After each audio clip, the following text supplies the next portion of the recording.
Mes frères et sœurs bien-aimés, si tu écoutes ces paroles aujourd'hui, ce n'est peut-être pas un hasard. Peut-être traverses-tu une saison où tout semble lourd. Peut-être que tu t'es battu en silence, prié sans voir de réponse, espéré sans apercevoir de changement. Peut-être que ton cœur est fatigué de porter des fardeaux que personne ne voit. Mais aujourd'hui, laisse cette vérité s'ancrer profondément dans ton âme.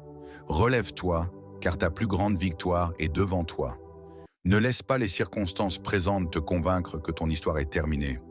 Ce que tu vois aujourd'hui n'est pas la fin. Ce n'est qu'un chapitre, et Dieu est encore en train d'écrire les pages qui suivront. Combien de fois avons-nous cru que tout était perdu avant de découvrir que Dieu préparait quelque chose de plus grand? Lorsque Joseph fut vendu par ses frères, personne n'aurait imaginé qu'il deviendrait un jour gouverneur d'Égypte. Lorsqu'il fut injustement emprisonné, tout semblait annoncer un avenir brisé. Pourtant, Dieu transformait déjà son épreuve en préparation. Il en est peut-être ainsi pour toi. Ce que tu appelles une attente est peut-être une préparation. Ce que tu considères comme un retard est peut-être une protection. Ce qui ressemble à une porte fermée peut être la manière dont Dieu te préserve d'un chemin qui n'était pas destiné pour toi. Ne confonds jamais le silence de Dieu avec son absence. Même lorsque tu ne le vois pas agir, il travaille. Même lorsque tu ne comprends pas, il dirige tes pas.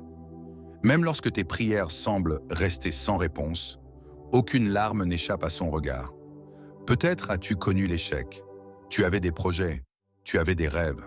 Tu pensais que les choses allaient se dérouler autrement. Puis une déception est arrivée, une perte, une maladie, une trahison, un refus, une porte qui s'est fermée au moment où tu pensais enfin avancer. Et depuis ce jour, tu te demandes parfois si tu retrouveras un jour la joie. Écoute bien ceci. Dieu ne consulte pas ton passé pour décider de ton avenir. Les hommes regardent souvent les erreurs. Dieu regarde le cœur. Lorsque Moïse se voyait incapable de parler, Dieu voyait un libérateur. Lorsque Gédéon se considérait comme le plus petit de sa famille, Dieu voyait un guerrier courageux. Lorsque David n'était qu'un jeune berger oublié dans les champs, Dieu voyait déjà un roi. Dieu voit en toi ce que tu n'arrives peut-être plus à voir toi-même. Alors cesse de te définir uniquement par tes blessures. Tu n'es pas seulement celui qui a souffert, tu es aussi celui qui peut guérir. Tu n'es pas seulement celui qui est tombé, tu es celui qui peut se relever. Car la grâce de Dieu n'efface pas seulement le passé, elle ouvre un avenir. N'écoute pas les voix qui te répètent que tu n'y arriveras jamais. Elles ne connaissent pas la puissance de celui qui marche avec toi. Il est facile de croire lorsque tout va bien. Mais la véritable foi grandit souvent dans les vallées. Les montagnes nous offrent une belle vue. Les vallées nous apprennent à dépendre de Dieu. Si aujourd'hui tu traverses une vallée, ne construis pas ta maison dans cet endroit. Une vallée est faite pour être traversée, pas pour devenir une destination. Continue d'avancer, même lentement, même avec des larmes, même lorsque tu n'as plus toutes les réponses. Chaque pas de foi compte. Chaque prière prononcée dans le secret est entendue. Chaque acte de fidélité porte un fruit que tu ne vois pas encore. Ne sous-estime jamais les petites victoires. Le courage de recommencer après un échec est une victoire. Le choix de pardonner est une victoire. Le fait de continuer à aimer malgré les blessures est une victoire. Le simple fait de te lever aujourd'hui alors que tout en toi voulait abandonner est déjà une victoire. Dieu bâtit souvent les grandes histoires à partir de petites décisions prises avec fidélité. Tu n'as pas besoin d'être parfait pour être utilisé par Dieu. Tu as seulement besoin d'un cœur disponible. Les disciples n'étaient pas parfaits. Ils ont douté, ils ont eu peur. Ils ont parfois mal compris les enseignements de Jésus. Et pourtant, Dieu les a transformés en témoins qui ont changé le monde. Il peut faire la même chose avec toi. Ne compare pas ton parcours à celui des autres. Chaque personne possède une mission différente. Chaque saison a son propre rythme. Certaines fleurs s'épanouissent au printemps. D'autres attendent l'été. Le fait que ton miracle n'arrive pas au même moment que celui de quelqu'un d'autre ne signifie pas que Dieu t'a oublié. Il connaît parfaitement le moment juste. Apprends à lui faire confiance même lorsque le calendrier ne correspond pas à tes attentes. Les plus belles œuvres de Dieu naissent souvent dans les périodes où l'être humain pense que tout est perdu. Souviens-toi du tombeau. Les disciples pensaient que tout était terminé. Ils voyaient une pierre. Dieu voyait déjà la résurrection. Il voyait une fin. Dieu préparait un commencement. Et si aujourd'hui tu ne voyais qu'une pierre devant toi, n'oublie jamais que Dieu est capable de déplacer ce qu'aucune force humaine ne peut déplacer. Aucune nuit n'est éternelle. Le soleil finit toujours par se lever. De la même manière, la lumière de Dieu finit toujours par éclairer ceux qui gardent confiance en lui. Peut-être que tu portes encore des regrets. Tu repenses à certaines décisions. Tu te demandes ce qui se serait passé si tu avais choisi autrement.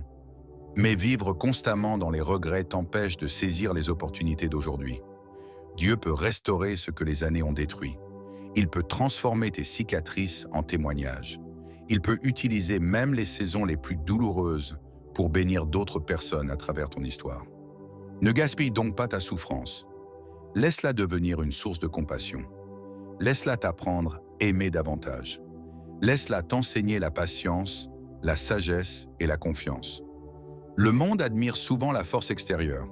Dieu regarde la fidélité intérieure. Continue à choisir la bonté lorsque la haine semble plus facile. Continue à dire la vérité lorsque le mensonge paraît plus avantageux. Continue à servir sans attendre les applaudissements. Continue à faire le bien, même lorsque personne ne le remarque. Car rien de ce qui est fait avec amour n'est perdu devant Dieu. Et si aujourd'hui tu te sens faible, rappelle-toi que Dieu ne demande pas que tu portes le monde sur tes épaules. Il t'invite simplement à lui remettre ce que tu ne peux plus porter seul. Dépose devant lui tes inquiétudes. Dépose tes peurs. Dépose tes questions. Dépose même tes larmes. Il n'est jamais lassé d'écouter ceux qui viennent à lui avec sincérité. Et lorsque tu auras tout déposé, relève-toi. Relève-toi avec une foi renouvelée. Relève-toi avec un cœur rempli d'espérance. Relève-toi en sachant que Dieu marche devant toi, à tes côtés et derrière toi. Ton avenir n'est pas gouverné par tes peurs. Il est entre les mains de celui qui connaît déjà la fin depuis le commencement. Alors avance avec courage. Aime sans retenue. Pardonne généreusement. Persévère lorsque la route devient difficile. Car les plus grandes victoires ne sont pas toujours celles que le monde célèbre.